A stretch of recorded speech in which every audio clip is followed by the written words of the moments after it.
Hello everyone and welcome to Get Good. Today we're going to be having a look at healers. We're going to go through a couple of tips that will help healers improve through that heroic level and into early mythic, progressing further on from that as well. And then we're going to have a little think about the importance of healers in progression and what they can do to really push forward the raid.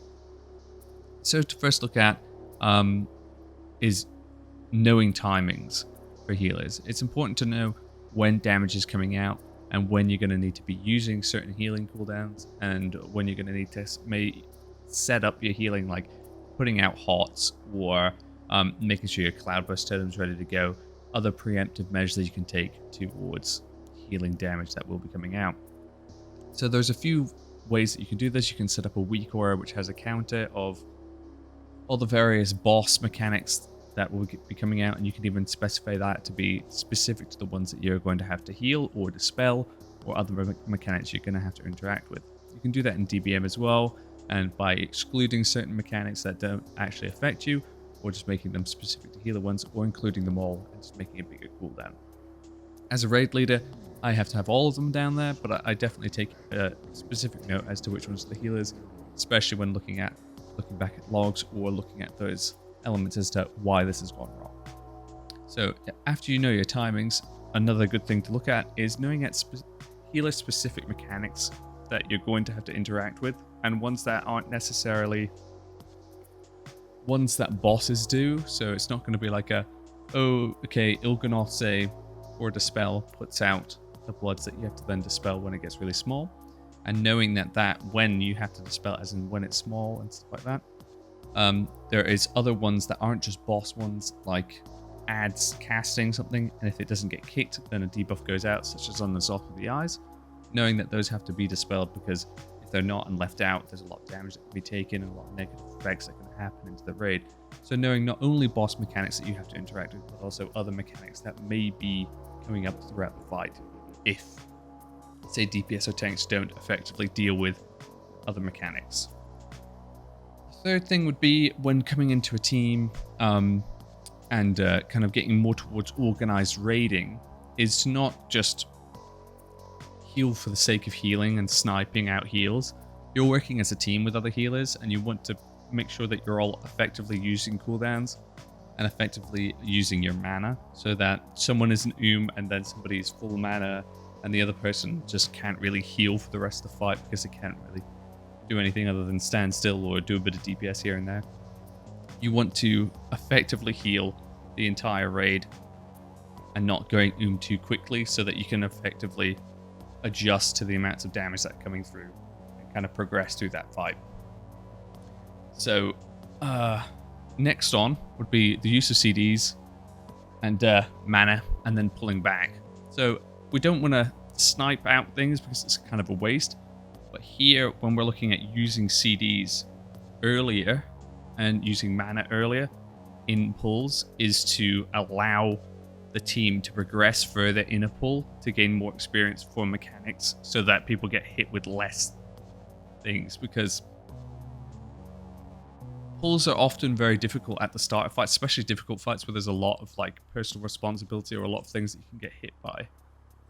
Damage is often a lot higher at the start progression pulls, and then after a number of pulls, say 20 or even more, the damage level in those earlier ones is much lower because people are used to that element of the fight.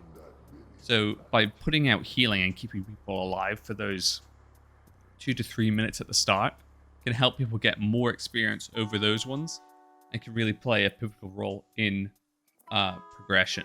So once you've then got past it and there's not as much healing required in those, you start to pull back your healing and start to reallocate it into the newer areas where you're progressing, or saving them for further on into the fight where you know you're going to need some.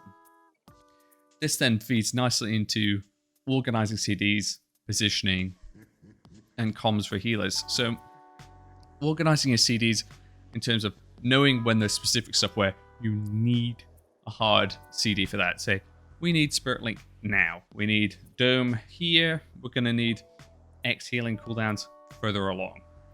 So you want to have a good roadmap of when you're going to need hard CDs, and it doesn't necessarily matter if you have to burn them earlier to make sure everyone survives a part of progression, which is tough. But it's always good to have them set out so you know when you're going to have to start using them and know when you're going to have to return to going, Dome needs to be here, Spirit Link needs to be here, those types of things. So once you've organized the CDs, you want to be also be looking at your positioning. So you don't want to have all of your healers stood in one exact spot, because if the map is quite big, you're going to have issues with healing people over on the one farther side and also on the other farther side. So by splitting your healers up so that they can all access certain areas of it, you can then start to understand of who is going to be in your immediate vicinity, who are the people you're going to be healing, when people have to move and how they move from, say, maybe in phase 1, this person's over in my spot, and then as they move across to do mechanics, they'll be going into other healer spots, so people can start to know when they're going to have to heal certain people throughout the fight. And that consistency is really going to help with progression, as people can get used to, this person's going to need to heal here, this person's going to need to heal here. So that consistency and knowing where positions are going to be, super helpful. This all comes along with the whole communication aspect of a healing team. Making sure you're all communicating as you go, and just making sure you're talking to each other. Oh, I don't think we need to use this here. We could probably push it over here. I think my cooldowns will line up better with these.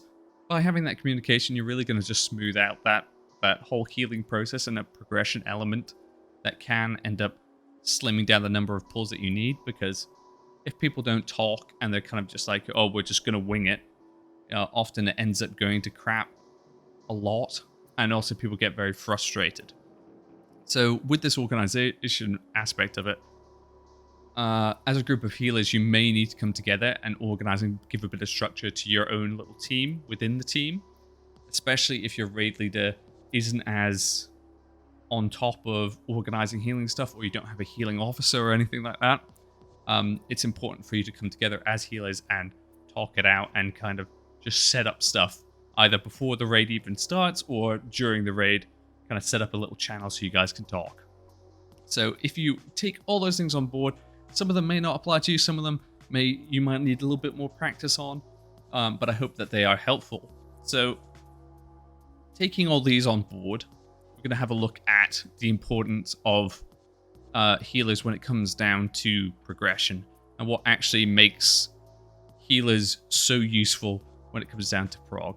So when we're talking about healers, we're generally looking at that allowing pulls to continue and the mitigation of mistakes. So without healers, if mistakes happen and healers aren't healing well, people will die, pulls will fail. And if we have poor healing and maybe we're holding on to some CDs because we know that we're going to need one at 10 minutes, but it's only pull 3 and we haven't got past 2 minutes, there could be issues in terms of like us being held back by healers being stubborn as to holding on to cooldowns. So if the healers are super good and understand what they need to do to help the group progress through the fight, you can maybe burn extra cooldowns, you can mitigate people's mistakes because people are they're taking too much damage, they're getting hit with that, they're not used to it. You can pile in heals, you can pile in CDs, extend out the pull, give people a huge amount of experience on the fight that can serve you really well down the line, and allowing you to actually skip a number of pulls that you necessarily wouldn't have to do. Because if you spend 2 minutes on the first two, if you've got 2 minutes where you want to nail out and want to nail it perfectly by just using only the healing CDs that you need, that can take 2 to 3 nights if you're just constantly failing at like 45 seconds, 45 seconds, 45 seconds, okay, slowly moving it up to 2 minutes. And then you're going to have the same thing for each block of progression afterwards. You're going to have these issues where it's like, people just keep dying. Whereas if you just put more in, nobody really dies, but it's a bit sloppy. And then you start progressing on the next section as people are, because every pull going into the next lot of progression, you're still practicing those first sections. So it's going to get even better and even better and even better. So then you're going to look at a lot of practice into those other ones, and you're actually cutting out huge chunks of required progression just purely off of healing. And then once all of this is smoothed out and you've got everything in line where it needs to be, the next stage of that is talking about healers adding in damage where they don't have to heal. And then that ends up boosting up the damage cap of your whole team and really pushes you forwards as a unit. So if you have a group of insane healers that push you along, you can often see progression being a lot easier. We had that definitely in our first few bosses in Mythic and pushing forwards on. We had a really good, easy time at some starting bosses and also the starts of certain raids.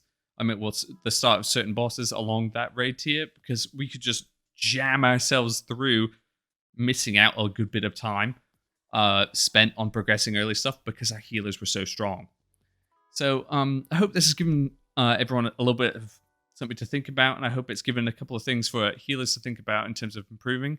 I appreciate you guys watching it. If you've got any questions, hit me up in Discord. It's all linked in various ways. In the description, there's the PG Discord. Add a comment if you have any questions. If you want me to cover something as well, I'm open to suggestions. I hope this is helpful, and I'll see you in the next one. Thank you.